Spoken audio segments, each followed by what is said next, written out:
Most musicians rely on sending cold, dead emails, hoping to make some type of connection to help them land gigs, secure deals with labels, or even sync deals. But honestly, this is the slowest way to get results. In this video, I'll be showing you exactly how I like to network in person at music events and conferences like Shades of Sync, so that you can actually land real opportunities worth thousands of dollars without sending any cold emails and using genuine human connections. Thinking about networking at events in person can feel overwhelming, especially if you've never really walked into a room full of strangers before. It's kind of nerve-wracking. I've dealt with this anxiety myself, so trust me, I get it. It's a common hurdle that everyone has to get over. When it comes to networking, the biggest thing that holds most people back is their mindset. You walk into a room and immediately your brain's like, I don't really belong here. I don't know anyone. What if they don't like me? Do I just jump into a conversation? But here's the truth. Most people are just as nervous as you are. The key is confidence. Not because you know all the answers, but because you're there to learn from people, meet new people, and make new connections.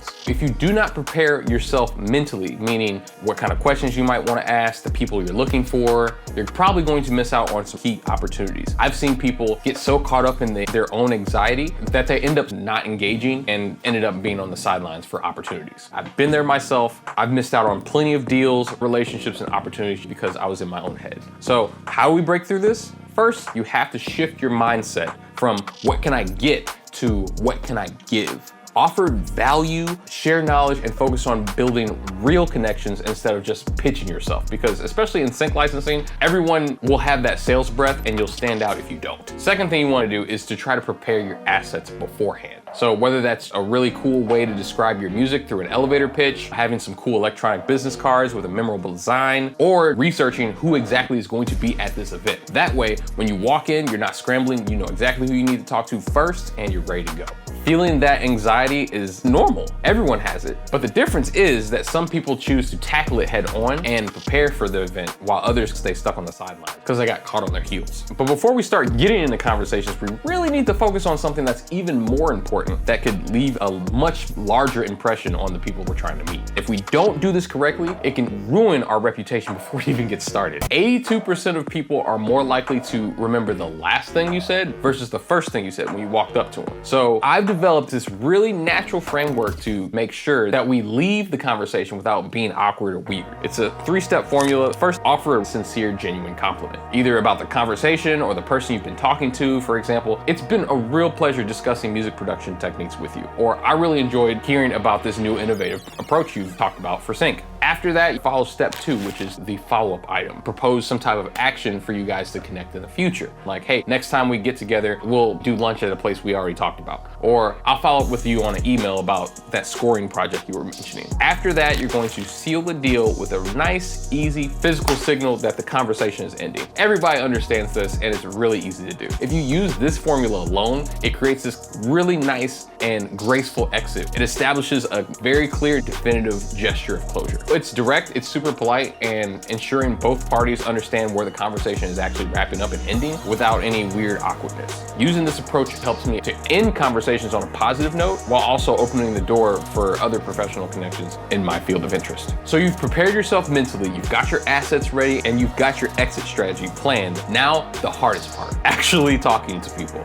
Let's be real, when you walk up to a stranger, there's tons of hurdles you probably feel like are coming your way. But here's the secret. Most people are waiting for someone to break the ice. Especially producers, we're always stuck in our rooms, so we aren't always the first to start. If you're not careful, you could come off as awkward and transactional if you start a conversation wrong. I've seen plenty of people lead with a pitch of what they can do, and it turns off everyone immediately. So don't do that. That's the absolute worst. Because vision without execution is hallucination. I live and die by this quote. Because for sync licensing, too many music creators, although watching cool videos like this one, give up within the first 3 months due to lack of direction. That's where the Sync Alliance steps in. Join our private community that's open to the public for a very limited time in order to get sync documents that I use on a daily basis, direct messaging with myself and my team, and weekly music feedback sessions with industry experts, including music library owners, a multitude of sync reps, and music supervisors, so you can hear straight from the horse's mouth if your track is ready for the big screen. Don't just take my word for it. Join the Sync Alliance today and start executing sync as a major revenue stream in your music career.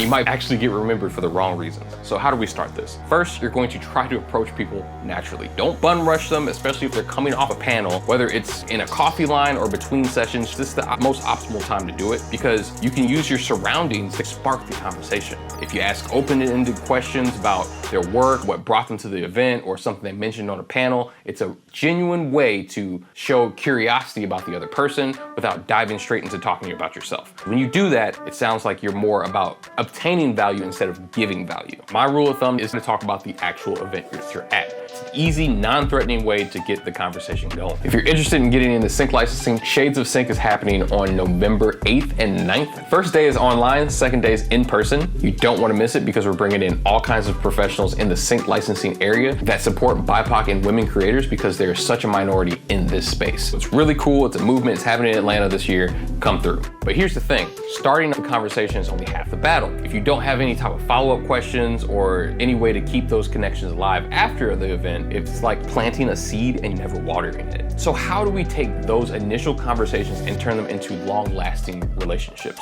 While we're having these kinds of conversations with these people at conferences, it's most ideal to keep the conversations pretty brief unless you go into something really deep that you both are interested in. Studies have proven that having multiple interactions with a person in different scenarios or situations are more memorable than having one long one and then never seeing them for the rest of the conference. So normally what I like to do, especially if an event like Shades of Sync is more than one day, making sure that you're actually having multiple conversations with them about different things. That way you have a more well-rounded idea of the kind of person they are and vice versa. So you've had some really great conversations. You exchanged business cards or contact info, Instagrams, whatever. But now, what are we supposed to do? This is where a lot of people actually drop the ball because they don't follow up. And I get it, life is busy, it's totally understandable, but if you don't, all that effort you put in can go to waste. Problem is, if you follow up too soon, you might come off as desperate or pushy. But if you wait too long, you risk being completely forgotten. I like to normally wait anywhere between 2 to